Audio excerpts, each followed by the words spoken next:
بسم اللہ الرحمن الرحیم۔ نور الانوار، صفحہ نمبر 33، سطر نمبر 4۔ ثم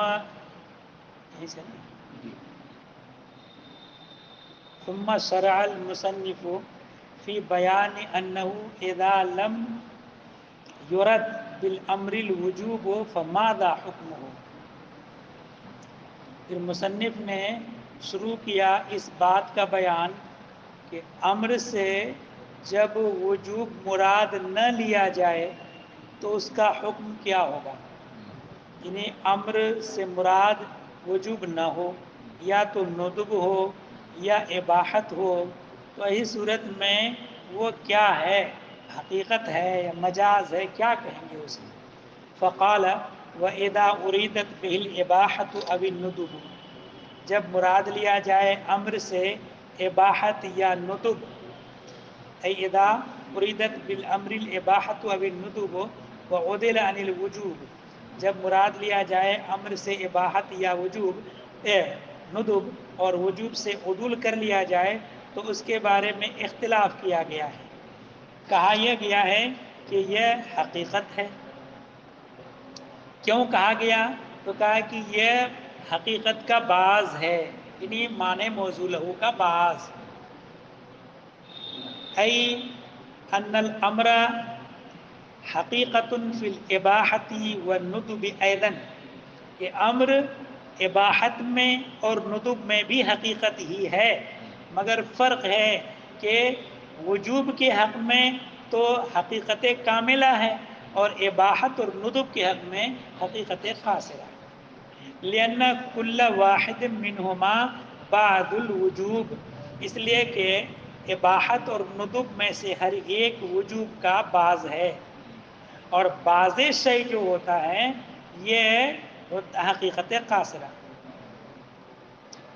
اب یہ کہ بعض کیسے ہے اباحت اور ندب، تو کہا کہ لأن الوجوب عبارت عن جواز الفعل ما حرمت الترک، کہ وجوب عبارت ہے جواز فعل ما حرمت الترک سے، یعنی وجوب کہتے ہیں جواز فعل ما حرمت الترک کو، اور آسان کر کے کہیے کہ وجوب کہتے ہیں جواز فعل اور حرمت ترک کو، ان دونوں کے مجموعے کو۔ اور اباحت جو ہے یہ جواز فعل ہے، اور ندب جو ہے جواز فعل ما رجحان ہی ہے، تو جواز اس میں بھی موجود ہے، ندب میں بھی، اور جواز اباحت میں بھی موجود ہے۔ لہذا جو جواز وجوب میں ہے اور جواز ندب میں بھی ہے، جواز اباحت میں بھی ہے، لہذا امر کا معنی موضوع لہو کا جو بعض ہے، بعض اس میں موجود ہے۔ فَيَكُونُ كُلٌّ مِّنْهُمَا مُسْتَعْمَلًا فِي بَعْضِ معنى الوجوب، لہذا ان دونوں میں سے ہر ایک وجوب معنی وجوب کے بعض میں مستعمل ہے، وَهُوَ معنى الحقیقت القاصرہ، اور حقیقت قاصرہ سے یہی مراد ہے، التي اریدت بلفظ الحقیقت، جو کہ یہاں لفظ حقیقت سے مراد لیا گیا ہے، اوپر متن۔ اور یہی فخر الاسلام بزدوی کا مذہب ہے، مختار مذہب۔ وقیل لا، اور یہ کہا گیا ہے کہ نہیں، یعنی وہ حقیقت نہیں ہے۔ کیوں؟ لأنہ جاوز اصلہ، اصل سے تجاوز کر گیا، اصل میں باقی نہیں رہا۔ جب امر سے مراد لیا جائے ندب یا اباحت تو پھر معنی موضوع لہو پر نہ رہا، معنی موضوع لہو سے آگے بڑھ گیا، اور مجاز یہی مطلب ہے کہ معنی موضوع لہو چھوڑ کر کے آگے بڑھ جائے۔ کہا کہ اے قیل انہ لیس بحقیقت، کہا یہ گیا ہے کہ یہ حقیقت نہیں ہے اس وقت بلکہ یہ مجاز ہے۔ کیوں؟ لأنہ قد جاوز اصلہ، کیونکہ اس کی اصل سے تجاوز کر گیا ہے، اس کی اصل سے وجوب کی اصل سے۔ لأن الوجوب هو جواز الفعل ما حرمت الترک، کیونکہ وجوب کہتے ہیں جواز فعل ما حرمت ترک کو، اور اباحت کہتے ہیں جواز فعل ما جواز ترک کو۔ تو جواز فعل، جواز ترک، یہ دونوں کا مجموعہ ہو گیا اباحت، اور جواز فعل و حرمت ترک اس کا مجموعہ ہو گیا وجوب، اور جواز فعل و رجحان ہو یہ ہو گیا ندب۔ تو کہا کہ وہ ندب ہوا رجحان الفعل ما جواز ترک۔ فالحاصل، تو خلاصہ یہ ہے کہ ان من نظر الی الجنس، جس نے نظر کی جنس پر، اور جنس کیا ہے؟ جواز فعل، تو جواز فعل ان سب میں موجود ہے، وجوب میں بھی ہے، ندب میں بھی ہے، اور اباحت میں بھی ہے۔ تو کہا کہ جس نے نظر کی جنس کی طرف، اور وہ ہے جواز فعل فقط، ظن انہ مستعمل فی بعض معنی ہو، تو انہوں نے یہ گمان کیا کہ اس کے معنی کے بعض میں مستعمل ہے، لہذا یہ حقیقت قاصرہ ہو گئی۔ اور جس نے نظر کی جنس اور فصل دونوں کے مجموعے کی طرف، کہ ندب نام ہے جواز یا رجحان فعل ما جواز ترک، اور اباحت نام ہے جواز فعل ما جواز ترک کا، تو کہا کہ یہ ایک دوسرے سے متباین ہے، یعنی وجوب کے معنی سے متباین ہو گیا۔ جب متباین ہو گیا تو پھر معنی موصول ہو کا باز نہیں ہوا۔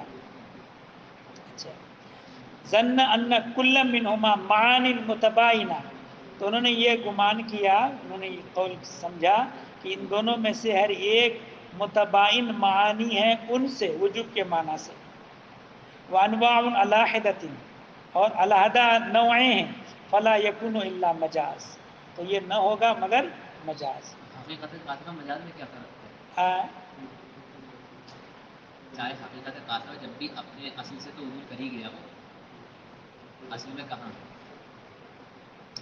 ایسا ہے اصل میں کل بول کے جز مراد لیتے ہیں وہ بھی، کل بول کے جز مراد لیتے ہیں وہ بھی مجازی، مجاز مرسل۔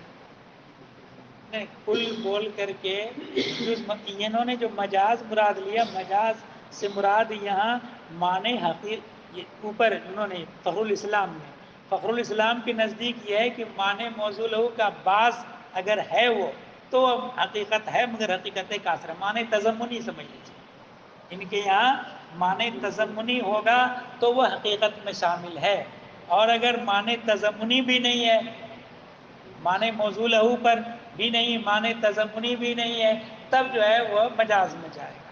تو معنی تضمنی تو مجاز ہو ہی نہیں سکتے، معنی تضمنی تو مجاز ہو ہی نہیں سکتے، کہ معنی تضمنی تو یہ ہے کہ کل مراد لیا جائے اسی کے ضمن میں، وہ بھی یہ ایسا معنی ہے، تضمنی ہوتے ہیں۔ ایسا ہے، وہ تو آگے نکل گئے وہاں۔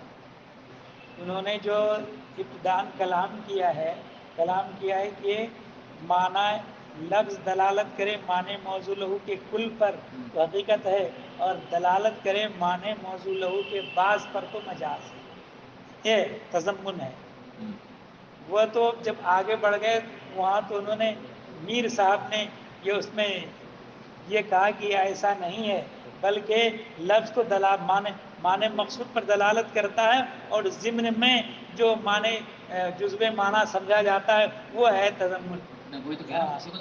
وہ یہ میر صاحب نے تفنن کیا، لیکن عام طور پر جو ہے یہ یہی ہے کہ لفظ دلالت کرے معنی موصول لہو پر تو حقیقت ہے، یہ نہیں ہے، مطابقت ہے، اور نہ ہے تضمن۔ یہ چیز کہتے ہیں بھی بتائیے، یہ چیز کہتے ہیں جہاں پر انہوں نے یہ کہا ہے کہ مطابقی تضمنی التزامی کے بغیر نہیں پائی جاتی، وہاں پہ یہ چیز ذکر کری ہے کہ بھائی اگر، کیونکہ وہ اس کی جو ہے فرع ہے، کیونکہ دلالت تضمنی، دلالت التزامی، دلالت مطابق یہ فرع ہے۔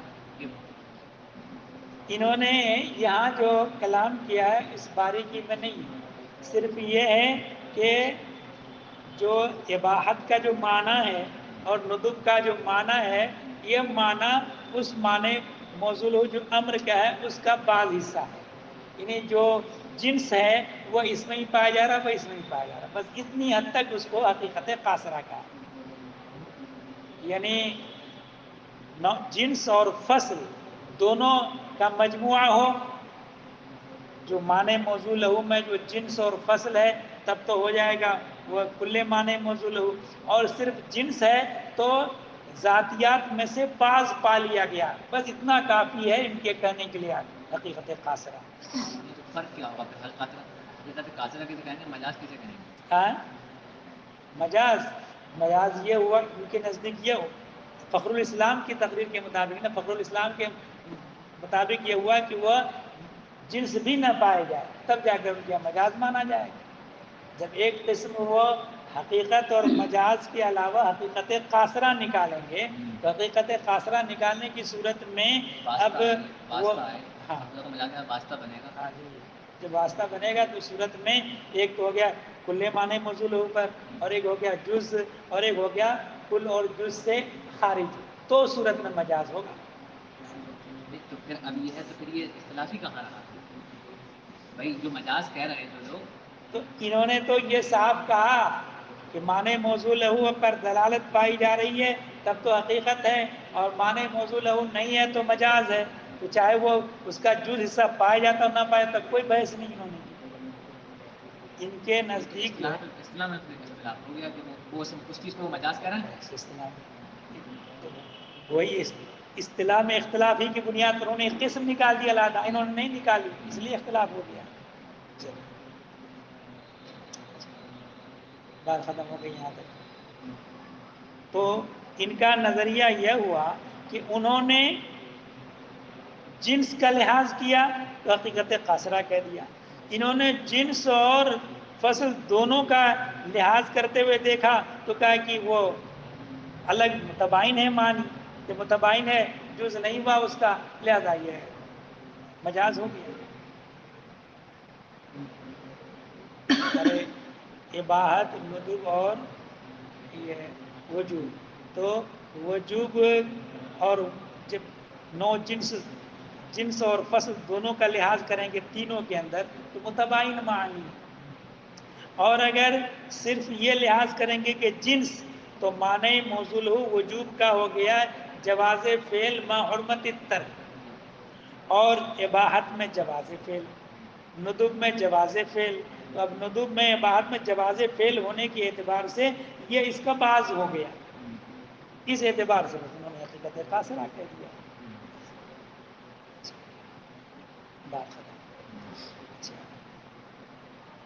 پھر اس بات کی تحقیق کہ یہ اختلاف لفظ امر میں ہے یا صیغہ امر میں ہے، یہ مذکور ہے طلبی میں۔ لفظ امر میں اور صیغہ امر سے مراد کہ لفظ امر بولا جا رہا ہے کس کے حق میں؟ وجوب کے حق میں، یا لفظ امر بولا جا رہا ہے، لفظ امر بول کر کے مراد لیا جا رہا ہے ایسا صیغہ جو جس سے مستفاد ہوتا ہے وجوب، اور ایک ہو گیا لفظ امر بول کر کے مراد لیا جا رہا ہے ایسا صیغہ جس سے کہ مستفاد ہے ندب یا اباحت۔ ایک ہو گیا لفظ امر میں اختلاف ہو گیا کہ لفظ امر اس میں استعمال ہے تو یہ حقیقت ہے، اور اس میں استعمال ہے تو مجاز ہے۔ اور دوسری گفتگو ہوئی کہ نہیں، لفظ امر سے بحث نہیں ہے یہاں، لفظ امر کا جو مسمى ہے اضرب انصر وغیرہ، اضرب انصر وغیرہ اگر وجوب میں مستعمل ہے تب تو یہ حقیقت ہو گیا، اور اضرب انصر وغیرہ اباحت میں یا ندب میں مستعمل ہے تو اب جو بھی اختلاف ہے کہ وہ مجاز ہے یا حقیقت قاصرہ ہے۔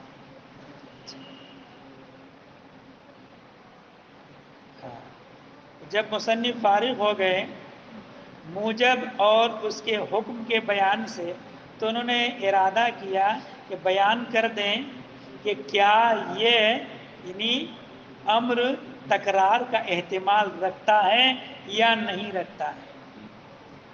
ایک بات یاد رکھیے، لفظ کا جو معنی ہوتا ہے یہ دو طرح کا، ایک معنی ہو گیا موجب جس کو مقتضا کہیے، اور دوسرا معنی ہو گیا محتمل۔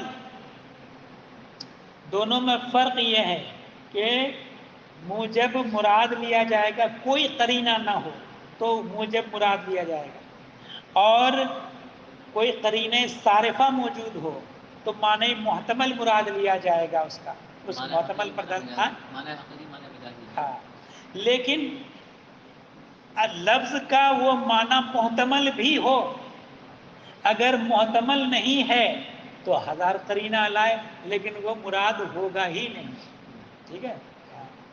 اسی وجہ سے بعض الفاظ طلاق کے بارے میں کہتے ہیں کہ یہ کنایا ہے، یعنی معنی موضوع لہو کچھ اور ہے اور طلاق کے معنی میں بھی مستعمل ہو جاتا ہے، اور ایک تو یہاں معنی طلاق محتمل ہے، اور ایک ہوتا ہے کہ معنی طلاق محتمل ہی نہیں، تو کہا تھا کہ یہ الفاظ طلاق ہی میں سے نہیں ہے نا۔ کسی نے اپنی بیوی سے کہہ دیا تو اپنے کو مطلقہ سمجھنا، تو کہا کہ اسے طلاق نہیں پڑے گا، الفاظ طلاق ہی میں سے نہیں ہے نا۔ سمجھنے سے کچھ نہیں ہوتا، دینے سے پڑتی ہے طلاق۔ تو یہ جو ہے امر کا موجب وجوب ہے، تکرار کا احتمال رکھتا ہے یا نہیں رکھتا ہے؟ تو کہا کہ احناف کے یہاں تکرار کا احتمال نہیں رکھتا۔ فقال ولا یقتضی تکرار ولا یحتملہ، تکرار کا نہ تو مقتضی ہے اور نہ اس کا محتمل ہے۔ اے لا یقتضی الامر باعتبار الوجوب التکرار، وجوب کے اعتبار سے تکرار کا مقتضی نہیں ہے۔ کما ذهب الیہ قوم، جیسا کہ بعض لوگ اس کی طرف گئے ہیں، اور نہ ہی اس کا احتمال رکھتا ہے جیسا کہ اس کی طرف گئے امام شافعی۔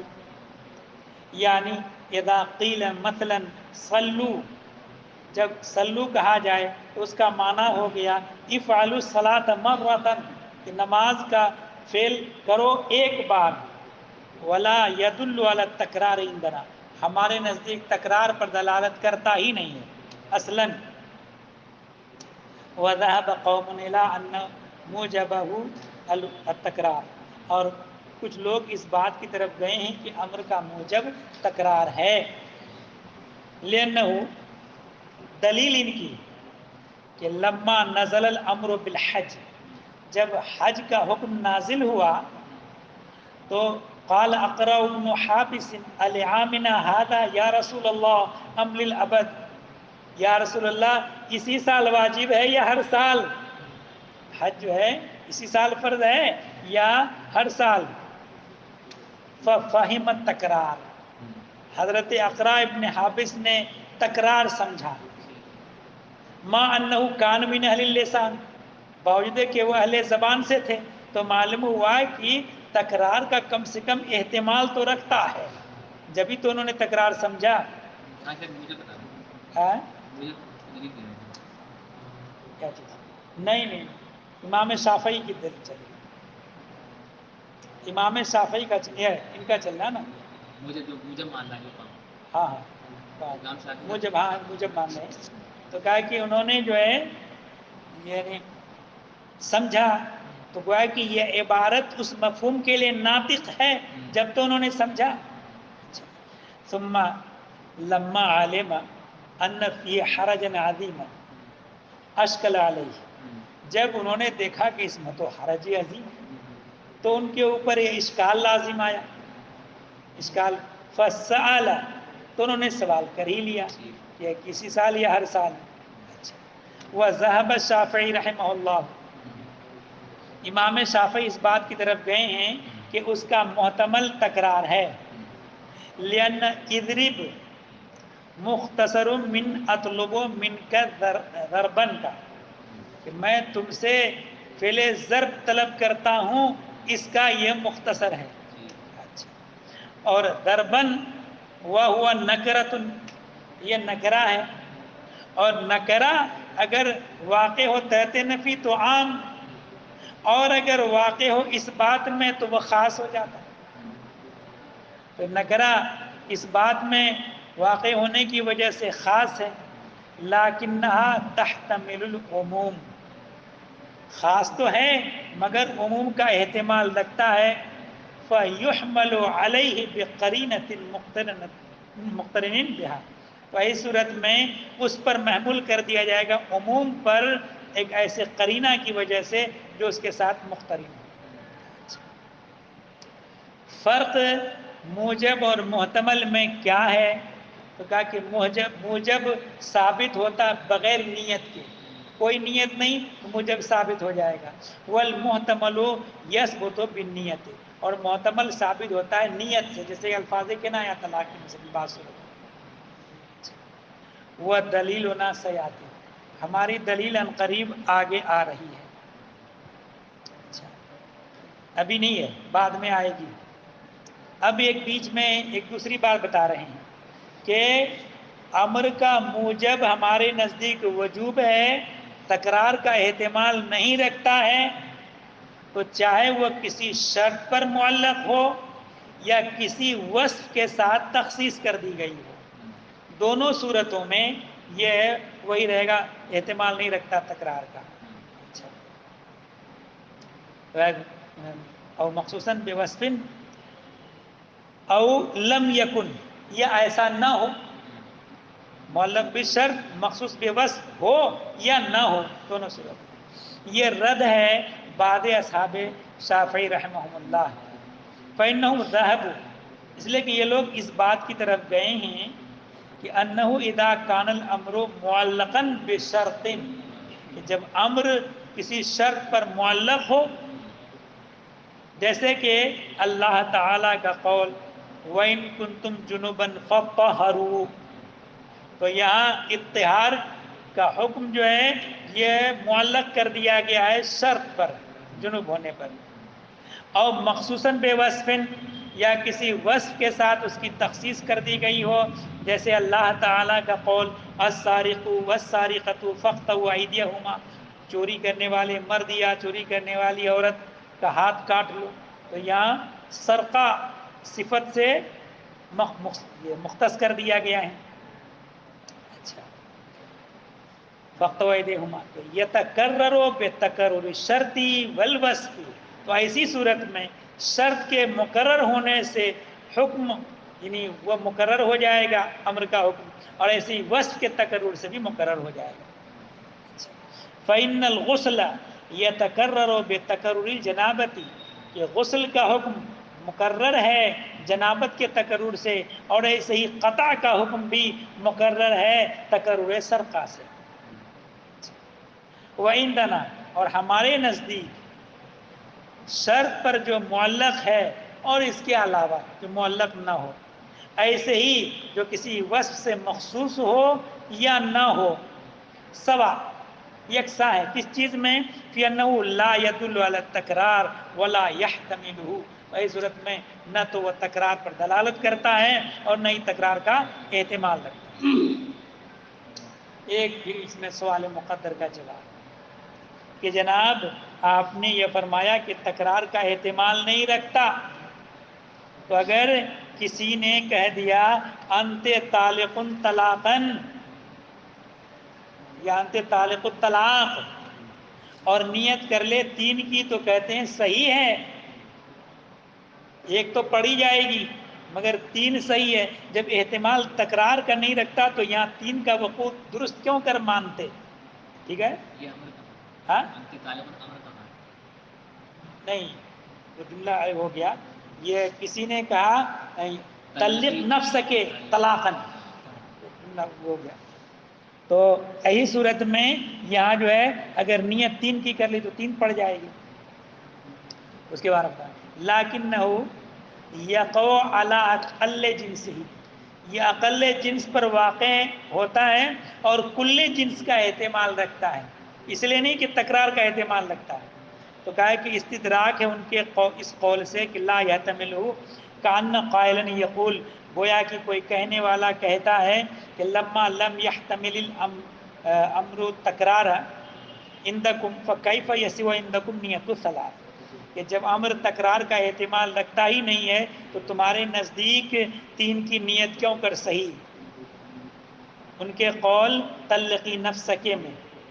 فیقول، تو فرماتے ہیں کہ ان الامر یقع علی اقل جنس، کہ امر اقل جنس پر واقع ہوتا اور وہ ہے فرد حقیقی، اور احتمال رکھتا ہے کل جنس کا اور وہ ہے فرد حکمی.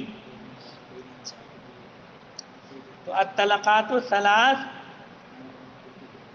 لا من حیث انہ عدد، تو 3 طلاقیں جو ہیں اس حیثیت سے نہیں کہ 1 2 3 ہے، اس لیے مراد بلکہ کل ہے نا، یا تو عقل مراد یا کل مراد. تو اس صورت میں یہ اس حیثیت سے کہ عدد ہے، بلکہ اس حیثیت سے کہ وہ فرد ہے، یعنی فرد حکمی ہے. ولا من حیث انہ مدلولہ بل من حیث انہ منوی، اس حیثیت سے نہیں کہ اس کا مدلول ہے، بلکہ اس حیثیت سے کہ وہ منوی ہے. وہ الیہ اشارہ بقولہ، اور اسی بات کی طرف اشارہ کیا اپنے اس قول سے، حتی اذا قال لها طلقی نفسک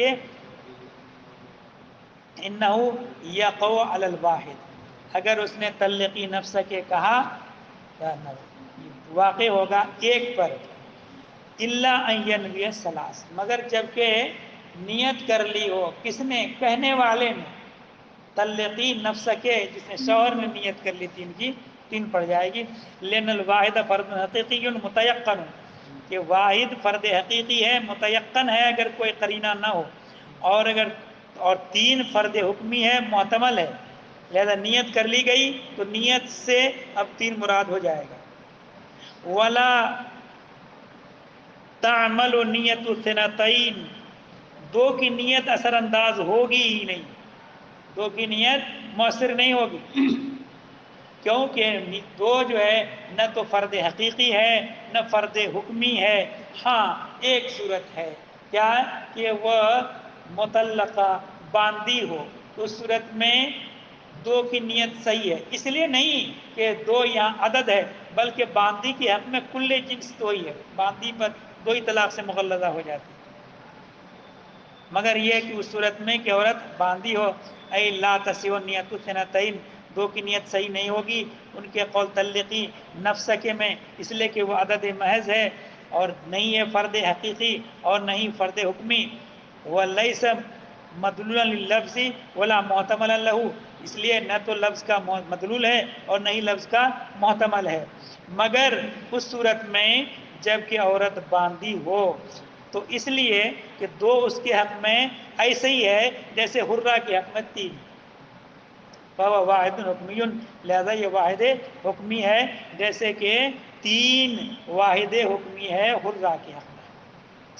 واما اذا قال طلقی نفسک ثنتین، مگر اس صورت میں جب طلقی نفسک ثنتین کہہ دیا تو پھر ایسی صورت میں دو مراد لینا کیوں کر صحیح ہو جاتا؟ اس کا جواب فحینئذ انما تقع ثنتان، تو اس وقت دو واقع ہوگی، اس لیے کہ یہ بیان تغییر ہے نا، بیان تغییر ہے کہ اول میں تو ایک طلاق کا حکم ہوا اور یہاں ثنتین کہہ کر کے اس کو متغیر کر دیا دو کی طرف. ما قبل کے لیے بیان تغییر ہے، لا بیان و تفسیر لہو، اس کے لیے بیان تفسیر نہیں ہے. لأن تلقی لا یحتمل ثنتین، کیونکہ تلقی ثنتین کا احتمال رکھتا ہی نہیں کہ اس کے لیے تفسیر ہو سکے، حتی یکون بیان لہو، کہ اس کے لیے بیان تفسیر ہو.